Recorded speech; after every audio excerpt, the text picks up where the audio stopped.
Muy buenas tardes, son las 7 menos 10, van a ser, de la tarde, una hora menos en Canarias, y comienza en este punto la comparecencia anunciada de la ministra de Educación, Isabel Celaá, a la que esta tarde acompañan el secretario de Estado de Educación, Alejandro Tiana, y la secretaria general de Formación Profesional, Clara Sanz. Ministra, muy buenas tardes. Muy buenas tardes, señoras, señores. Quiero comenzar reiterando a nuestras familias, docentes y nuestro alumnado un mensaje de calma, de tranquilidad y de serenidad en la medida de lo posible. Todos los estudiantes van a poder culminar el curso escolar. En la sustitución de la actividad presencial por la actividad a distancia, la actividad educativa a distancia, no puede suponer de ninguna de las maneras la pérdida del curso. Por lo tanto, reitero, ningún alumno perderá el curso escolar por causa relacionada con el COVID-19.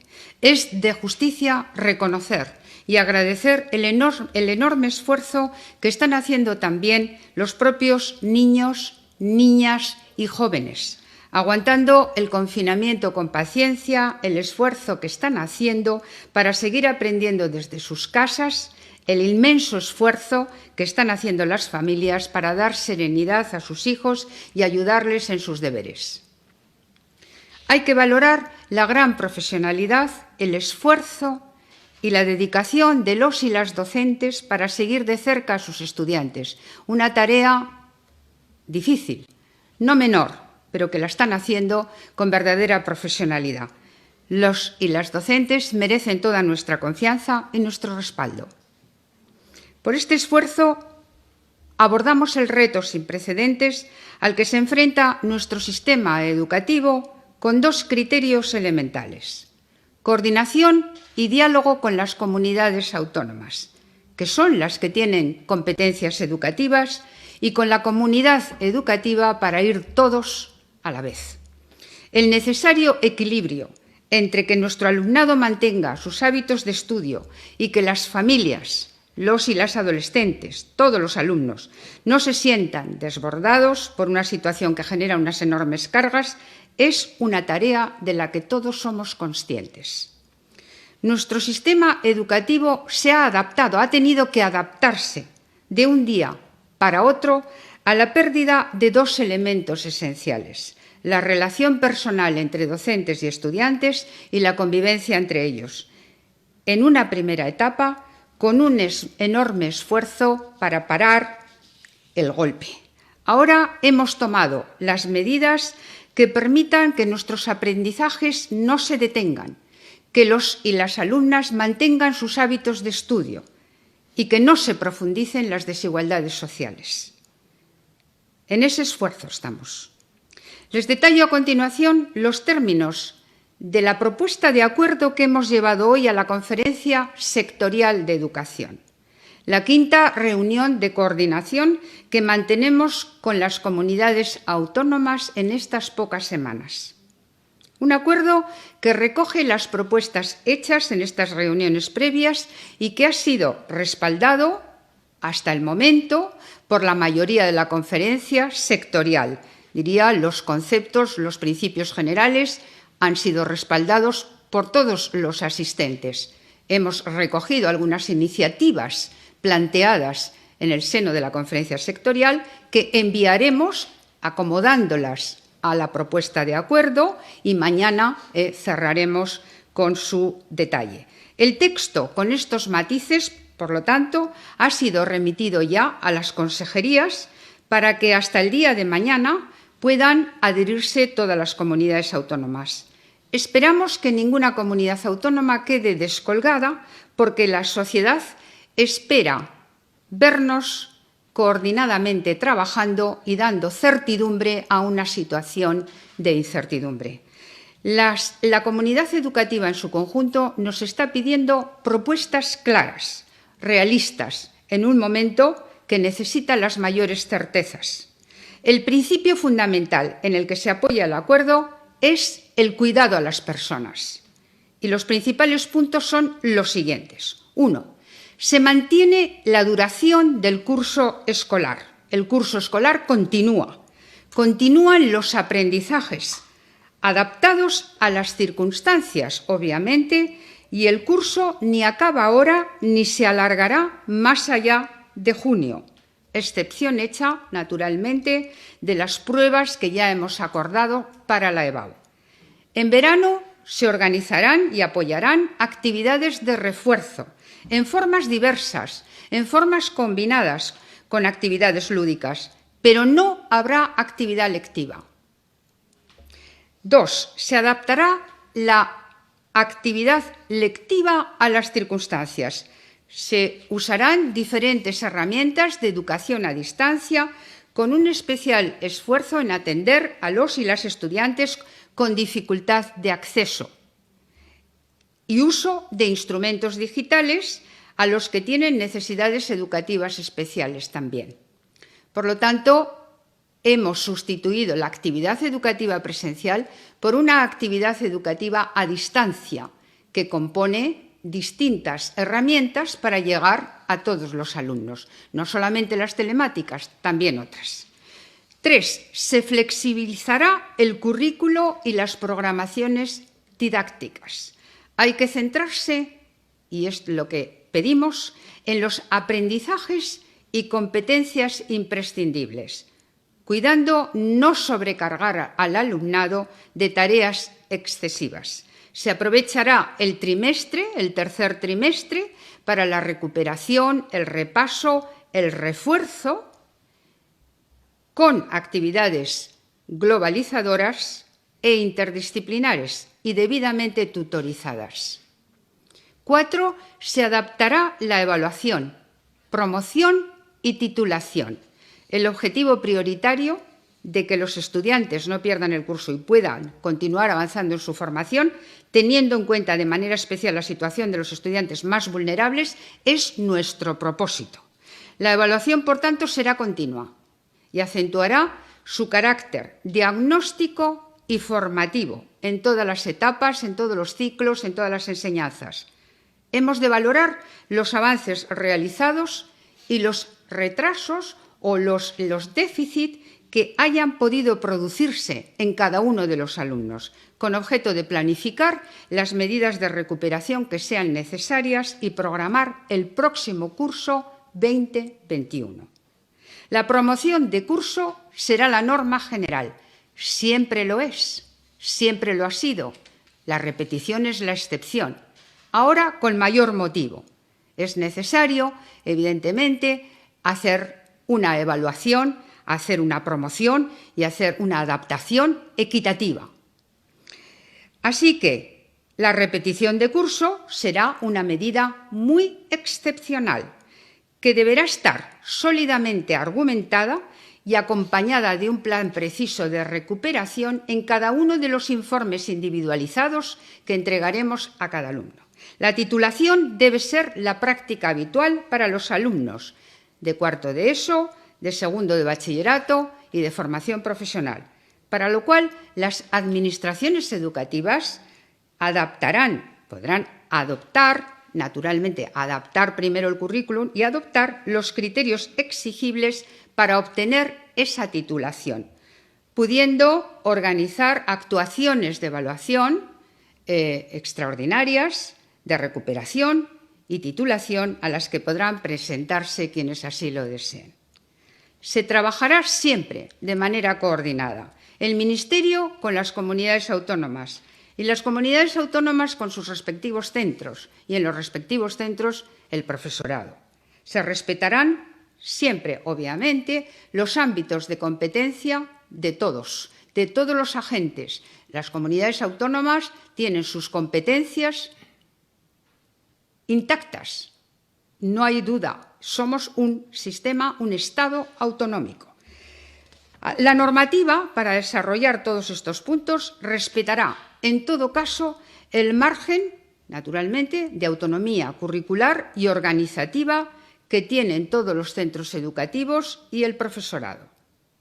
Se preparará el próximo curso 2021, en el cual las administraciones educativas, los centros y el profesorado deberán organizar planes de recuperación y adaptación del currículo y de las actividades educativas con objeto de permitir el avance de todo el alumnado. Es decir, que este tercer trimestre tendrá un valor de diagnóstico formativo, de medidas de recuperación, de refuerzo y de identificación de los contenidos esenciales, aprendizajes competenciales esenciales. Y además habremos de trabajar en lo que significa una preparación para el curso que viene, para reforzar aquellas materias que no han podido ser suficientemente, profundamente trabajadas en el curso 19-20. Estos son los acuerdos que hemos propuesto esta mañana a la conferencia sectorial, recibiendo un respaldo importantísimo, es decir, yo diría completo, en relación a lo que significa la filosofía general. Se han mostrado algunas, se han incorporado ya algunas iniciativas que hemos enviado otra vez a cada uno de los consejeros y consejeras asistentes a la conferencia sectorial para conseguir mañana ya su adhesión a esta propuesta. Quisiera dar la palabra ahora a las personas que me acompañan por si quieren añadir alguna cuestión en formación profesional, por ejemplo, Clara Sanz, o en la Secretaría de Estado, Alejandro Tiana. Alejandro. Muy bien, muchas gracias. Como la ministra señalaba, hemos presentado una propuesta de acuerdos a la conferencia sectorial, propuesta que tiene dos partes. Una son unos principios generales, que son los que la ministra ha expuesto y sobre los que se ha manifestado un altísimo grado de concordancia. Hay que recordar que este documento fue elaborado a partir de la información que las comunidades autónomas nos han ido suministrando en estos últimos días como consecuencia de la petición que les hicimos tras la reunión de la semana pasada con la Comisión General de Educación, y esos documentos, sugerencias, instrucciones, etcétera, han servido de base para elaborar esta propuesta. Por tanto, no cabe sorprender que haya un grado de acuerdo grande. Pero eso solo no sería suficiente, sino que el documento de propuesta de acuerdos tiene una segunda parte que intenta detallar un poquito más en cada una de las etapas, porque está claro que el principio de adaptación del currículum, que el principio de adaptación de las evaluaciones, de los criterios de promoción, etcétera, etcétera, responden a que ante una situación excepcional hay que tomar decisiones excepcionales que nos ayuden a enfrentarlas. Pero eso, dicho en general, no es lo mismo que concretarlo para la educación primaria, secundaria, bachillerato, formación profesional, enseñanzas de régimen especial, como las enseñanzas artísticas o de idiomas, etcétera, y por tanto hemos intentado descender un poquito más en detalle. No es un documento exhaustivo que trate todo, sino que trata las cuestiones fundamentales que son importantes tener en cuenta. Básicamente, las que se refieren a la adaptación de la evaluación, a la adaptación de la promoción y a la adaptación de la titulación.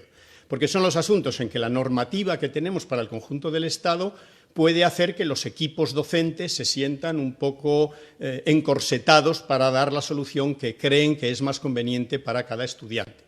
Que ese es el objetivo, dar a cada estudiante la mejor solución para que continúe sus estudios hacia el futuro, que de aquí la consecuencia no sea que nadie se ve forzado o animado siquiera a abandonar sus estudios. Y entonces hemos ido descendiendo un poquito más a cómo se podrían hacer esos criterios de evaluación, procedimientos de evaluación, criterios de promoción y de titulación, que concuerdan en líneas generales con lo que decía la maestra.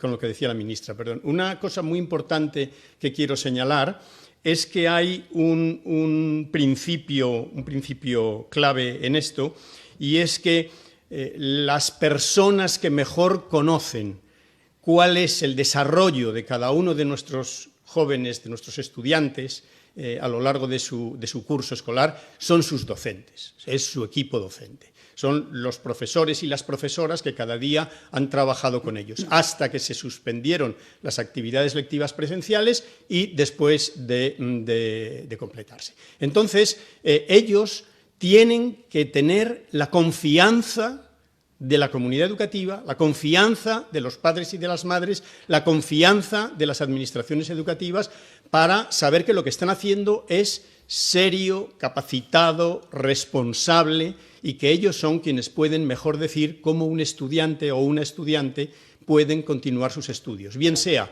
en el curso siguiente, bien sea en una etapa posterior o bien sea en el momento en que dejan el sistema educativo de una manera más definitiva. Y eso es lo que queremos hacer aquí. Atravesar esto por lo que deciden las comunidades autónomas, lógicamente, porque son las que tienen competencias en este ámbito, pero nosotros nunca vamos a decir a los docentes cómo tienen que calificar a sus estudiantes. Eso es su competencia, son ellos los que lo saben. Lo que sí les podemos decir es que se sientan con un cierto grado de confianza y sin tantas trabas para poder decidir lo mejor para cada uno de sus estudiantes. Y eso es lo que hemos reflejado en un acuerdo que hemos enviado, como decía la ministra, hoy mismo ya revisado a las comunidades autónomas y que mañana esperamos su confirmación de su apoyo. Sabemos que va a haber un amplísimo grado de apoyo, pero queremos saber efectivamente hasta dónde llega. Sí, Clara, por favor. Clara, como saben ustedes, es Secretaria General de Formación Profesional. Así que, Clara, por favor. Sí. Muchas gracias. Buenas tardes a todas y a todos. Únicamente voy a centrarme en aquellos aspectos que son muy específicos de estas enseñanzas, porque el marco de los principios responde, como no puede ser de otra manera, a los que ya ha expuesto la ministra. Las enseñanzas de formación profesional, la formación profesional básica, grado medio, grado superior, requieren unas medidas excepcionales que afectan a más de 862.000 estudiantes. Las principales medidas adoptadas son, en primer lugar, las que tienen que ver con la flexibilización de la realización de lo que llamamos formación en centros de trabajo, de las prácticas, porque estas condicionan la titulación de los estudiantes. Esta medida afecta a todos los estudiantes de los segundos cursos, que asciende a más de 383.000 estudiantes. Y ellos debían iniciar estas prácticas en las empresas justo en el momento en que comenzó la crisis. Es por eso que el Ministerio, en coordinación con las comunidades autónomas, hemos adoptado diversas decisiones, como es la reducción de la duración de estas prácticas, desde su duración habitual, que es próxima a las 400 horas, hasta el mínimo posible de 220. Además, hemos permitido sustituirla por la realización de un proyecto o por actividades que simulen el entorno profesional.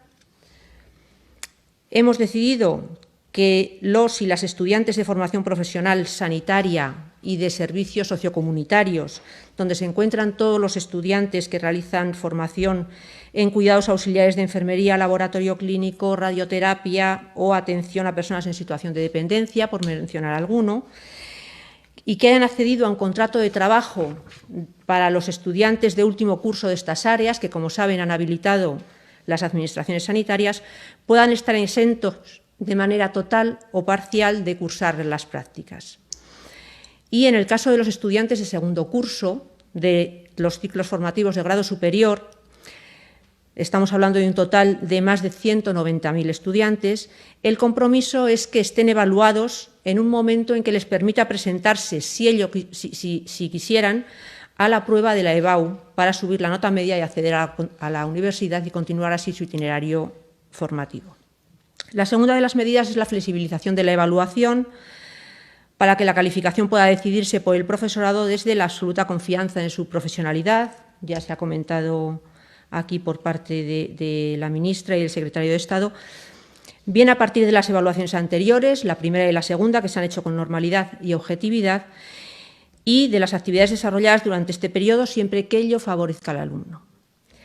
Tenemos aquí una especificidad en el caso de formación profesional y es la modalidad a distancia. En este caso, los alumnos, dice la norma, que deben acudir de manera presencial para hacer un examen al final del curso a los centros. Si la situación lo permitiera, esto se desarrollaría de esta manera, pero de no ser posible, se podrá sustituir la prueba presencial final por una prueba telemática o bien utilizar los datos con los que cuenta cada profesor y que ha ido acumulando cada estudiante durante todo el curso. La tercera de las medidas tiene que ver con pasar de curso. La repetición, ya se ha comentado aquí, no se puede adoptar un criterio diferente, es que será una medida de carácter excepcional y se planificará el curso 2020-2021, incluyendo aquellos aprendizajes que no han sido posibles trabajar en este curso y que, como saben, en formación profesional tienen una dimensión práctica y aplicada muy importante. Con respecto a la medida para la titulación, es decir, para obtener el título de técnico básico, técnico superior, por parte de los estudiantes de segundo curso, también flexibilización, confianza en los equipos docentes, en el profesorado, que son realmente quienes conocen a cada uno de sus alumnos y de sus alumnas, y valorar la adquisición de la competencia general del título como criterio para decidir de manera colegiada si un alumno debe o no titular. En cuanto a la medida de permanencia, la permanencia en formación profesional está limitada a 4 años. Se adopta la medida de permitir ampliar la permanencia un año más, de forma que ningún estudiante pueda verse perjudicado por esta coyuntura. Y la última y sexta medida tiene que ver con las pruebas de acceso a formación profesional de grado medio y grado superior para las personas que no cumplen con los requisitos académicos para acceder a las mismas. Estas pruebas se retrasarán y se realizarán en cuanto sea posible, bien en el mes de junio o julio, bien en cualquier otro momento antes del inicio de curso. Estas pruebas de acceso permiten acceder anualmente a las enseñanzas de formación profesional a un total de en torno a 30.000 personas y, por tanto, hemos también de prestar atención a estas pruebas de acceso que permiten incorporarse nuevamente a los itinerarios formativos a personas que quedaron fuera del mismo. Muchas gracias. Gracias, Clara. Entramos entonces en una fase de preguntas. Sí, efectivamente. Secretario de Estado. Pues vamos allá, recordando nuevamente que comparece la ministra de Educación, Isabel Celaá, acompañada del secretario de Estado de Educación, Alejandro Tiana, y de la secretaria general de Formación Profesional, Clara Sanz.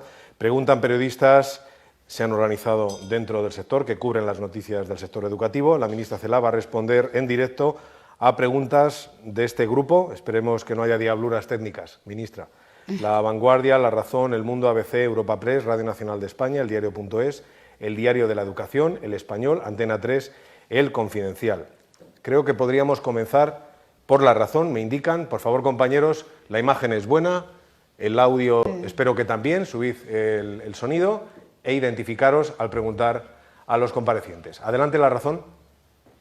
Hola, muy buenas tardes. Soy Rocío Ruiz y quería preguntar exactamente por el cuarto de la ESO, lo de bachillerato. Creo que hay dificultades con La Razón. Compañera, si me permites, vamos a ver si es posible pasar al siguiente porque el sonido es entrecortado. Son las dificultades de la videoconferencia. Veamos si tenemos... A ver si lo podemos retomar después. Uno siguiente sí, lo retomaríamos. Sí.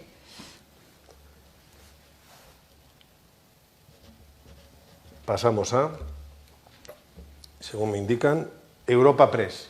Creo que la conexión con Europa Press es correcta. Adelante, Europa Press.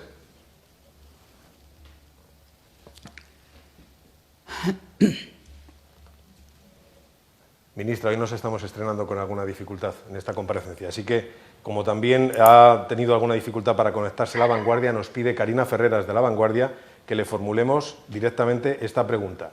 ¿Qué criterio se va a seguir para que un alumno repita? ¿Qué sucede con las materias suspendidas? ¿Se recuperarán en septiembre? El tercer trimestre, como tal, tiene un valor de diagnóstico y formativo. Nada impide que en el tercer trimestre pueda haber tareas, es decir, actividades de evaluación que permitan que el alumno que no ha recibido notas satisfactorias durante el primer y segundo trimestre pueda hacerlo en el tercer trimestre.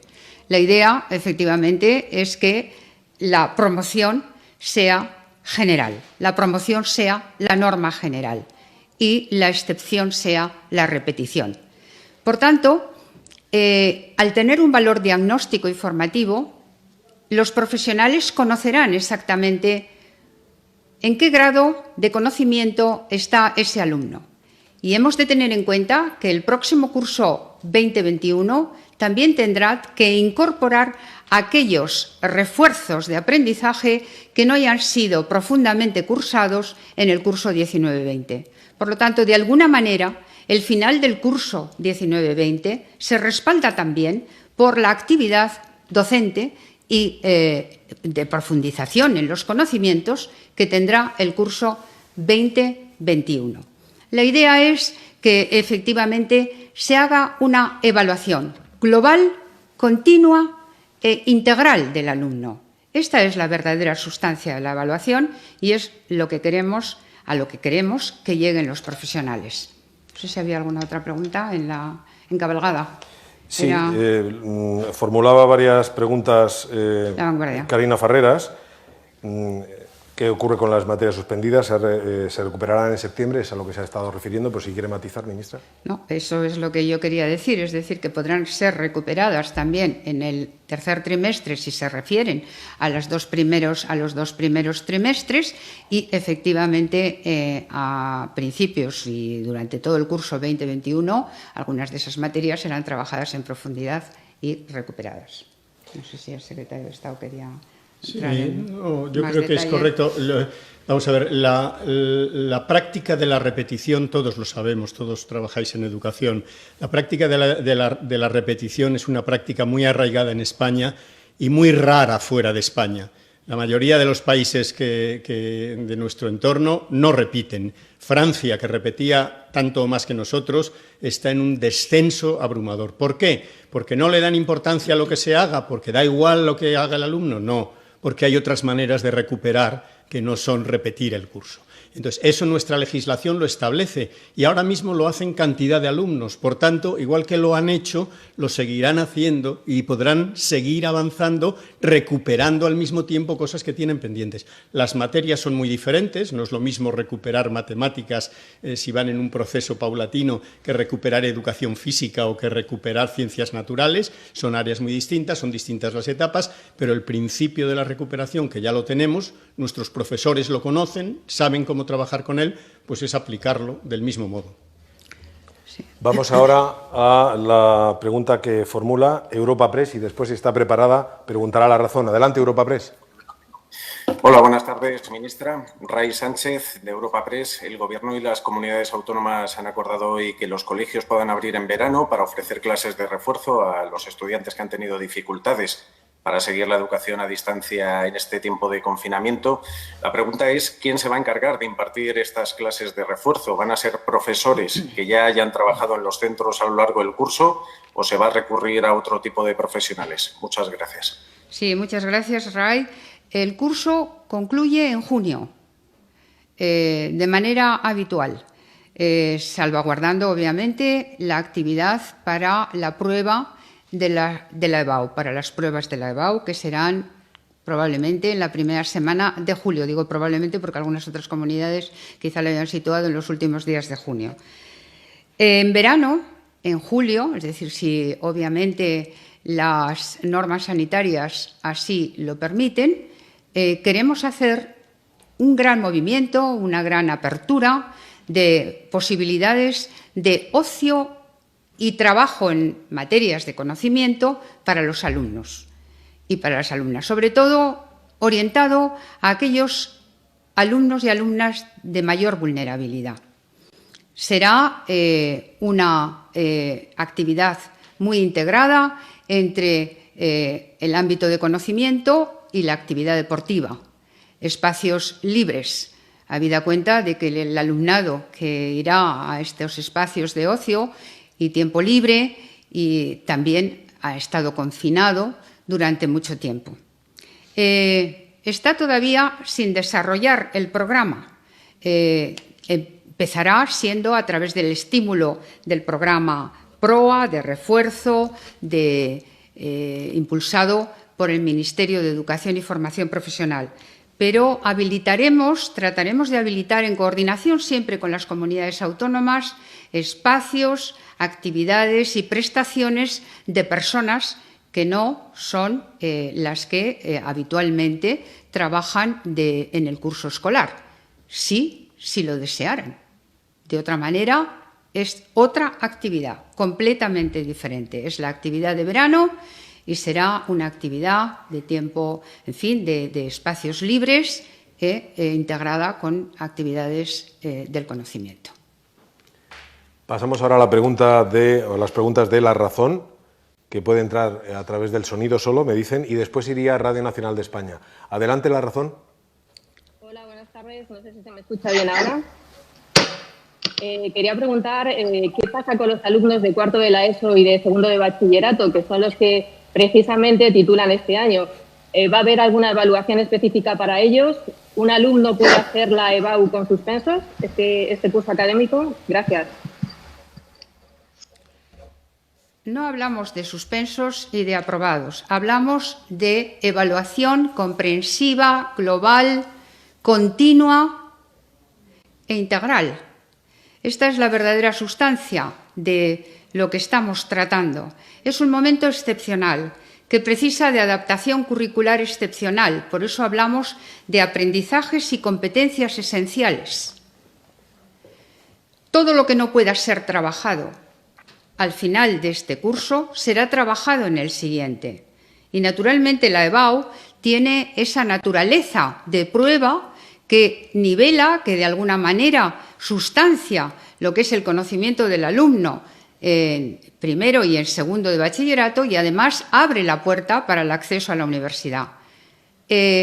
Todas las comunidades autónomas y el Ministerio somos perfectamente conscientes de que todavía en el sistema educativo español tenemos alumnos que no tienen conexión por una brecha digital o por una brecha social, porque la brecha digital, en definitiva, lo que viene es a enmascarar muchas veces la brecha social. Todos conocemos que hay circunstancias excepcionales y, por lo tanto, en esas circunstancias excepcionales tenemos que salvaguardar lo esencial.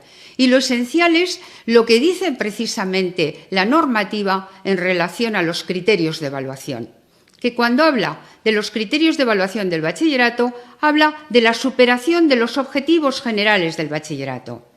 Así lo dirimen los equipos docentes. Y cuando habla de la FP, habla de haber desarrollado la competencia para superar el ciclo. Y esto, como bien ha dicho anteriormente el secretario de Estado, no es que ahora esté en manos de los equipos docentes, es que siempre ha estado en manos de los equipos docentes. Son ellas, las profesionales que conocen perfectamente los rasgos de cada alumno, sus conocimientos y sus déficits, y son ellos los que van a clasificar y a calificar si el alumno está para superar el curso y pasar al siguiente o para pasar a la EBAU, en el caso que usted me pregunta, o si es mucho más ventajoso para ese alumno, porque es más ventajoso el que de nuevo vuelva a repetir ese curso. Como digo, en estas circunstancias excepcionales, lo equitativo, lo justo, es que la promoción sea la norma general y que la repetición sea la excepción. Eso es lo justo, porque todas las comunidades autónomas somos muy conscientes de que todavía hoy hay alumnos que no están conectados. Tenemos ahora conexión con eldiario.es. Si está preparado el compañero, adelante, por favor. Hola, buenas tardes. Quería preguntar esto si nos podéis ampliar cómo va a afectar esto al curso que viene, porque los currículos ya son muy largos y hay que meter más contenido, les cuesta mucho a los maestros terminar y además las asignaturas no siempre se corresponden, no siempre son las mismas de un curso para otro. Eso por un lado, y luego por otro lado, en nombre de la compañera del Mundo, Olga San Martín, que ha tenido problemas de conexión, preguntar por qué se ha tardado tanto en decidir qué se iba a hacer con ese trimestre, si había que seguir avanzando o no por el currículum, que los maestros han pasado una Semana Santa bastante inquietos, y luego cómo se va a garantizar la equidad si cada comunidad autónoma puede avanzar o no un poco a libre voluntad. Gracias. Sí, muchas gracias. Tenemos un currículo extraordinariamente enciclopédico en el sistema educativo español, profuso, amplísimo. Hay que trabajar en contenidos, en competencias esenciales, en aprendizajes esenciales. Por lo tanto, el próximo curso tendrá que incorporar aquellos aprendizajes esenciales, aquellas competencias, queremos trabajar por competencias más que por contenidos, aquellas competencias o aprendizajes esenciales que no han podido ser cubiertos adecuadamente al final del curso 19-20. Esta es una cuestión importante. Esto nos va a ayudar precisamente a hacer el gran paso, a dar el gran paso que tenía que dar y que queríamos y que queremos dar a través de la nueva legislación. Modificar ese currículo extraordinariamente enciclopédico y convertirlo en un currículo competencial al modo de otros que tienen los países de nuestro entorno. Además de esto, ¿por qué se ha tardado tanto? Me pregunta Olga, del Mundo.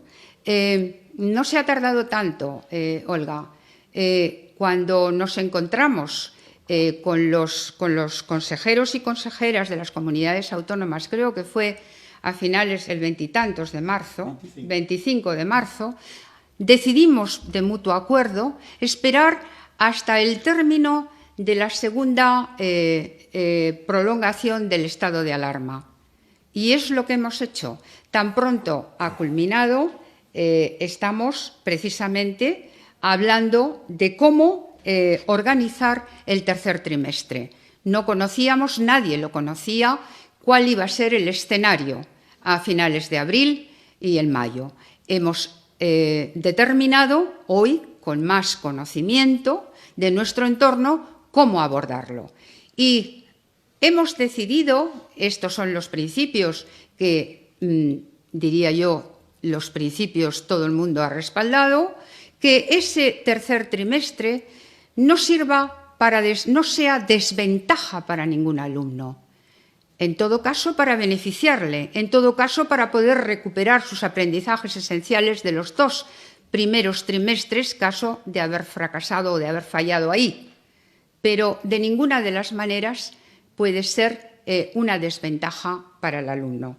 Creo que la siguiente pregunta era... Las comunidades autónomas. Sí, preguntaba en realidad que si no creíamos que, creo recordar que era la pregunta, que si no creíamos que al dejar en manos de las comunidades autónomas se pudiera producir un proceso de desigualdades. Bueno, yo creo que aquí hay que tener en cuenta una cuestión que a mí me parece que es clave, y es que todos somos igualmente responsables de nuestro sistema educativo.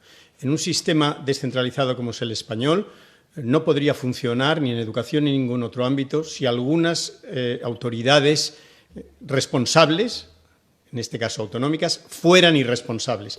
Por tanto, para el Ministerio ese no es un criterio que debemos tener en cuenta. Todos son responsables y todos van a buscar lo mejor para sus ciudadanos, por más jóvenes que sean sus ciudadanos. Y, por tanto, estoy seguro que ellos, junto con los docentes, que son igualmente responsables, pues son profesionales que les han formado para eso y que tienen que responder profesionalmente, van a buscar lo mejor para todos los estudiantes, para todas las situaciones. Entonces, es verdad que nuestro sistema ha montado todo un mecanismo de cuantificaciones, que si no sé qué, con no sé qué materias se pasa, no se pasa, etcétera, y ante la ruptura de la normalidad volvemos a lo esencial de esa profesión docente y del trabajo de los centros, que es formar a sus jóvenes y decidir cómo están deformados sus jóvenes y cómo pueden avanzar. Y ahí es donde nos encontramos. Y entonces las comunidades autónomas actuarán, todas ellas, estoy seguro, con la misma responsabilidad y con la misma responsabilidad que desde el Ministerio estamos actuando. Y de una manera realista, sensata y razonable, pues tomarán decisiones. Y a mí no me cabe pensar que ninguna de ellas quiera jugar malamente para sus ciudadanos. Y estoy seguro que no va a haber más diversidad de la que hay en la actualidad, porque también los propios centros educativos, los propios docentes, responden a una pluralidad profesional, como es normal, como ha sido siempre y como es en cualquier sistema, y por tanto yo estoy seguro que eso no va a derivar en desigualdades injustas. Lo que puede derivar en desigualdades injustas es obviar, por decirlo así, lo que la ministra decía, y es, por ejemplo, olvidar que hay todo un conjunto de estudiantes que se nos han quedado descolgados y que necesitamos tratarles, necesitamos que las tutorías sean de otra manera, necesitamos darles orientación, y eso no se hace haciendo más de lo mismo que llevamos haciendo. Ahora hay que plantearse cómo les damos respuesta en unas circunstancias excepcionales, y en eso estamos. Pregunta ahora el Diario de la Educación. Adelante. Hola, buenas tardes, ministra, secretario. Como alguien ha hecho la pregunta que tenía más o menos preparada, les quería preguntar ¿qué pasa si algunas comunidades autónomas deciden no firmar este acuerdo que les han presentado, por una parte?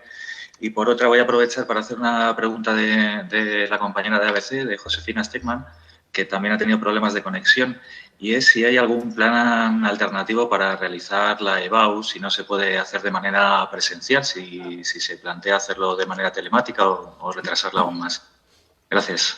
Sí. Si algunas comunidades autónomas, ¿cómo era? Si no lo firmaran. Eso es. Bueno, no se trata, sí, gracias por la pregunta, no se trata de suscribir el acuerdo. El acuerdo lo que hace es propiciar un gran paraguas que permite que efectivamente las comunidades autónomas ejerzan sus competencias, modificando, haciendo las adaptaciones curriculares que consideren menester y estableciendo las pautas de evaluación que consideren adecuadas para que los equipos docentes puedan aplicarlas. Son los equipos docentes, como ha dicho el secretario de Estado, los que calificarán a los alumnos en el ámbito de su profesionalidad. Por lo tanto, nosotros propiciamos ese acuerdo habilitante para que, efectivamente, dentro de ese gran paraguas, las comunidades autónomas puedan ejercer sus competencias. Ese acuerdo será una orden ministerial, el rango será esa orden ministerial dentro de lo que es el Estado, la declaración del estado de emergencia, y será firmada por la autoridad, que en este momento es el ministro de Sanidad. La pregunta de Josefina Steckman en relación a plan B para la EBAU, no hemos considerado un plan B, pero obviamente si no viéramos que hubiera posibilidades, que se nos presentaran las posibilidades para esas pruebas presenciales que todas las comunidades queremos hacer, el Ministerio quiere hacer para la primera semana de julio, arbitraríamos algún otro procedimiento. Ahora vamos a darle paso a Radio Nacional de España. Me dicen que está preparado. Adelante, Radio Nacional. Buenas tardes. Quería saber si nos pueden detallar un poco más de ese posible nuevo procedimiento, si finalmente no se puede hacer la prueba de acceso a la universidad presencial. Esa es una pregunta. La segunda, también relacionada con la EBAU. Si no se dan los contenidos del tercer trimestre, como acaban de indicar, que no se va a avanzar esas materias, ¿entrará ese contenido y se calificará en las pruebas de la EBAU? Y una tercera pregunta. Ustedes hablan de repeticiones extraordinarias. La Comunidad de Madrid se queja y denuncia que Educación ha dado el visto bueno para titular o pasar de cursos con varias asignaturas suspensas. Queríamos saber si eso es así. En absoluto es así. Por empezar por lo último que usted dice, en absoluto es así. Lo que el Ministerio con las comunidades autónomas impulsa es una evaluación esencial, una evaluación continua, una evaluación de los dos primeros trimestres con el tercer trimestre, una evaluación continua, global, diagnóstica, formativa, integral. Eso es lo que impulsa, eso es lo que está impulsando precisamente. En relación a la prueba de la EBAU, como usted sabe, llegamos a un acuerdo en marzo, el 25 de marzo, con todas las comunidades autónomas, en el que hablamos y al que incorporamos la modalidad de la prueba, siendo esta una prueba abierta, con una opcionalidad más abierta que las que han venido cursándose tradicionalmente, donde el alumno va a ser requerido sobre aquellas materias que efectivamente han sido trabajadas. Hay acuerdo al respecto, no es una prueba más fácil como algunos han querido titular o ha querido titular, no, es una prueba que incorpora mayor opcionalidad precisamente por ser equitativa, en relación a que algunos alumnos no han podido cubrir toda la materia y por eso se les requiere en relación a aquella que efectivamente han podido cursar.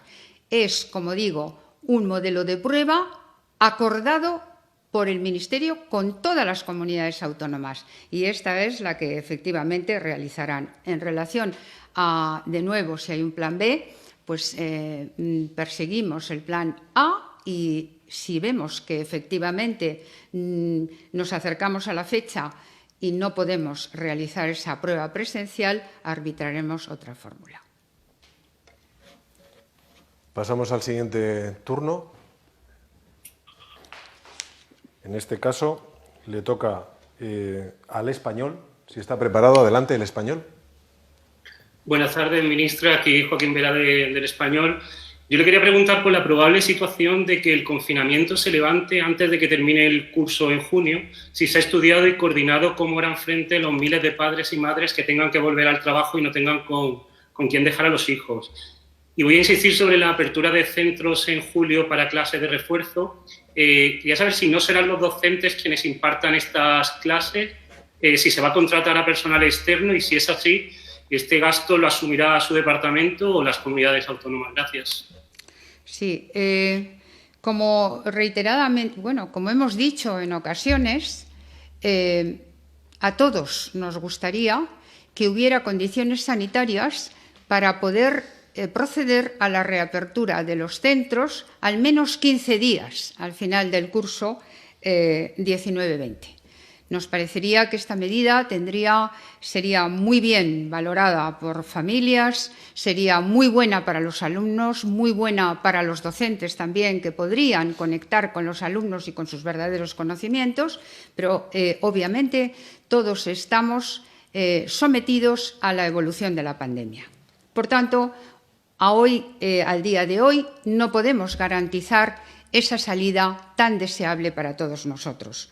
Con respecto al verano que usted pregunta, efectivamente sabemos que todos los veranos tienen de una manera u otra actividades de ocio, tiempo libre, que vienen a ser realizados o impulsados por comunidades autónomas, por ayuntamientos, por diputaciones o por otras entidades. Bien, nosotros queremos impulsar eso, queremos ponerle ruedas a ese impulso y, por lo tanto, vamos a ayudar como Ministerio en todo lo posible para que entidades de distinta índole, administraciones públicas de diferente índole, voluntariado, ONGs, podamos entre todos acumular energías, reunir esfuerzos para poder abordar esta tarea que nos parece tan importante para trabajar precisamente con aquellos niños y niñas que más lo necesiten. Antena 3 Televisión está lista. Adelante, Antena 3. Sí, buenas tardes, ministra. Buenas tardes, Álvaro del Corral, de Antena 3. Yo tengo 3 preguntas. La primera, ¿qué diferencia una evaluación continua, un tercer trimestre de refuerzo y suspensos o repeticiones solo en casos excepcionales de un aprobado general a estas alturas del curso? La segunda es, los estudiantes que se estén jugando el título, sobre todo los títulos nacionales, bachillerato y la ESO, y que han dejado en manos del equipo docente de las comunidades autónomas, en caso de que sean suspendidos después de haber llevado los 2 primeros trimestres bien, ¿ante quiénes pueden recurrir? Porque supongo que también estarán algunos preocupados. Y la tercera es, ha dicho usted, ministra, que van a valorar los déficits de cada uno de los alumnos, entiendo que en este estado de confinamiento. ¿Qué criterios se van a tener en cuenta, más allá de la conexión que puedan tener a Internet, para saber los déficits que hayan podido tener? Muchas gracias. Gracias. Alejandro. Bien, vamos a ver. Yo creo que hay una confusión muy generalizada con lo que significa un término como aprobado general. Aprobado general es que da igual lo que el estudiante haga o deje de hacer y que simplemente se le pone una calificación de aprobado y, por tanto, se olvida de lo que tuvo que hacer. La diferencia de eso con una actividad de recuperación es que se supone que, aunque pase de curso o no pase de curso, las circunstancias que sea, hay algo que tiene que seguir mejorando, hay algo que tiene que seguir recuperando, porque si no va a tener un déficit de formación. Lo importante no es el papelito de que le diga que está aprobado, no, sino el déficit de formación que le puede impedir que luego siga estudiando más adelante y que es lo que a nosotros nos preocupa. Entonces, esto no es un aprobado general, porque yo creo que el aprobado general no es una medida ni pedagógicamente justa, ni eficaz, ni no sirve para nada. Y yo creo que todo el mundo lo rechaza precisamente por eso. Lo que decimos es, cuando valoremos lo que los alumnos han hecho, entonces tengamos en cuenta aquello que les ha quedado por hacer. Y por eso decimos que el curso 2021 tendrá que englobar actividades de recuperación para que aquello que ha sido importante y no se ha podido trabajar tanto como se podía, los estudiantes no se pasan sin ello y acaban consiguiéndolo, ¿no? Yo no sé muy bien la otra. No sé, yo creo que el curso continúa. Y el aprobado general, como acaba de decir el secretario de Estado, sería una medida injusta. Hay alumnos y alumnas que se esfuerzan, obviamente, porque les gusta conseguir y porque quieren desarrollar destrezas en el ámbito cognitivo. Esta propuesta de acuerdo, este acuerdo, no concibe esa medida. Por lo tanto, el curso continúa. Aprobado general no es aprobado general, no hay aprobado general.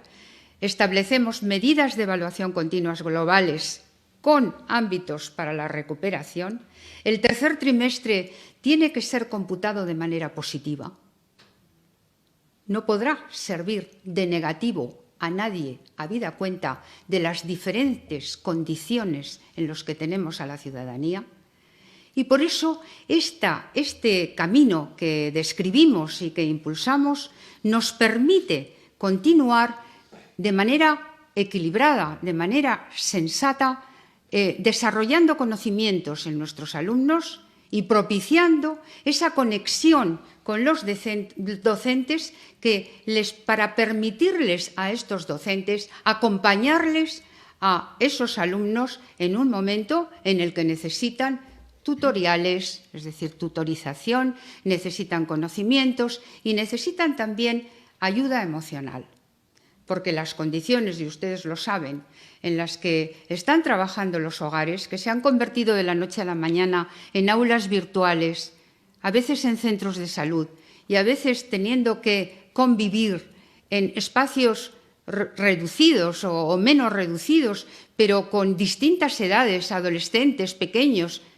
Bueno, yo creo que tienen que ser consideradas y consideradas en justicia. Y, por lo tanto, el sistema educativo tiene que adaptarse a esas circunstancias. Y, al mismo tiempo, tenemos la gran ambición de seguir progresando. Eso es lo que estamos haciendo. Puede preguntar ahora el Confidencial. Adelante, el Confidencial. Hola, muy buenas tardes. Aquí Héctor García Barnés, del Confidencial. Quería preguntarle acerca de un par de cuestiones que preocupan un poco a los docentes. Por una parte, se ha hablado de informes individualizados. Muchos profesores tienen una gran carga de trabajo, están preocupados por tener que realizar esta clase de informes. No sé si se está valorando alguna clase de apoyo o incluso recompensa en lo sucesivo para esta carga de trabajo adicional que están recibiendo, y también si se ha tenido en cuenta en cuanto a la apertura de los centros en julio, la situación de algunos centros, algunas regiones, algunas aulas que por razones meramente climatológicas pueden resultar un poco problemáticos. Gracias. Sí, le voy a ceder a Clara la respuesta, pero le quiero decir una cosa. Nadie está pensando en centros educativos en condiciones climatológicas difíciles. Eso no sería ni siquiera considerado por este Ministerio. Por tanto, buscamos situaciones idóneas, buscamos condiciones idóneas. Clara, si quieres hablar de informes individualizados. Sí, con respecto a la consulta sobre los informes individualizados. Uno de los principios que aparecen en este documento, en este acuerdo, es precisamente la intención de en ningún caso sobrecargar con cuestiones burocráticas al profesorado, nada más lejos de nuestra intención, porque somos conocedores, y así lo ha manifestado la ministra, del enorme esfuerzo, del enorme trabajo que están desarrollando los docentes adaptándose a la nueva educación online. Sin embargo, los informes individuales, como todos conocen, son unos informes que ya están recogidos en las normas, que forman parte de los documentos habituales de evaluación y que se realizan sistemáticamente año tras año, y los docentes los conocen bien, para recoger cuáles son los déficits, las carencias de cada uno de los alumnos y permitir a los nuevos docentes del siguiente curso conocer y no perder tiempo en saber cuáles son esas carencias y, por tanto, empezar a trabajar con cada uno de los alumnos de manera individualizada para superar sus déficits. En ese sentido, lo que intentamos remarcar es el papel que han de tener. Si siempre son importantes, en estas circunstancias son aún más importantes, pero en ningún caso se pretende cargar de tarea burocrática al profesorado. Simplemente hablamos de los informes individualizados que ya vienen realizando año tras año y curso tras curso cuando acaba el mismo. Sí. Por cierto, ministra, ¿se mantienen los procesos de matriculación de mayo? Alejandro. Sí, vamos a ver, los procesos de matriculación, los de admisión de alumnos, se realizan por parte de las comunidades autónomas y las fechas no coinciden todas ellas. Con la situación actual del estado de alarma, todos los plazos han sido suspendidos y, por tanto, aquellas que pusieron en marcha el proceso con anterioridad y no se terminó, no se ha terminado. Y aquellas que lo pusieran ahora no empezaría a contar hasta después de que termine el estado de alarma. Por tanto, varias de las comunidades autónomas han avanzado que los van a retrasar.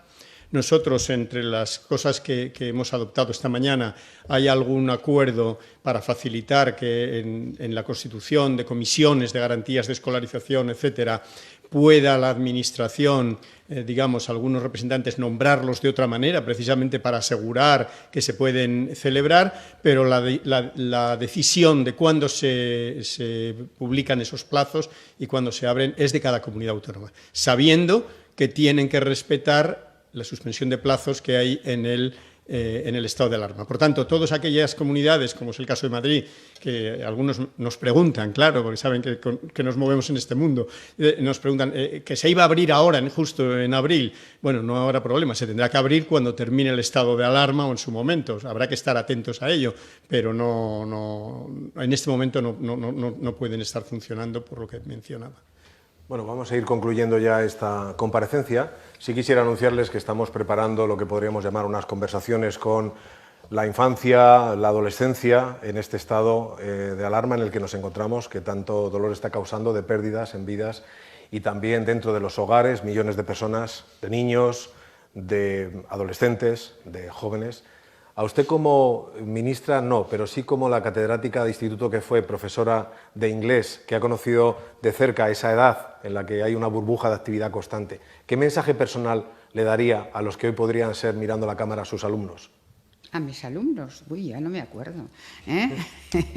Pero yo sí les diría una cosa, les diría que el desafío mayor que hay en este momento en el mundo es el de la ciencia y que, por lo tanto, trabajen mucho porque necesitamos científicos, necesitamos mucho desarrollo en la ciencia básica y ya saben ellos que la ciencia, ya que usted, secretario de Estado, me interpela en relación al inglés, ya saben que la ciencia, la mayor parte de la ciencia está escrita en inglés y, por tanto, tienen que activar sus conocimientos tanto en inglés como en ciencia, porque la ciencia básica, si nos hubiera ofertado ahora las grandes oportunidades de conocer remedio a nuestro mal, pues no estaríamos hablando de esto, estaríamos hablando de otras cosas.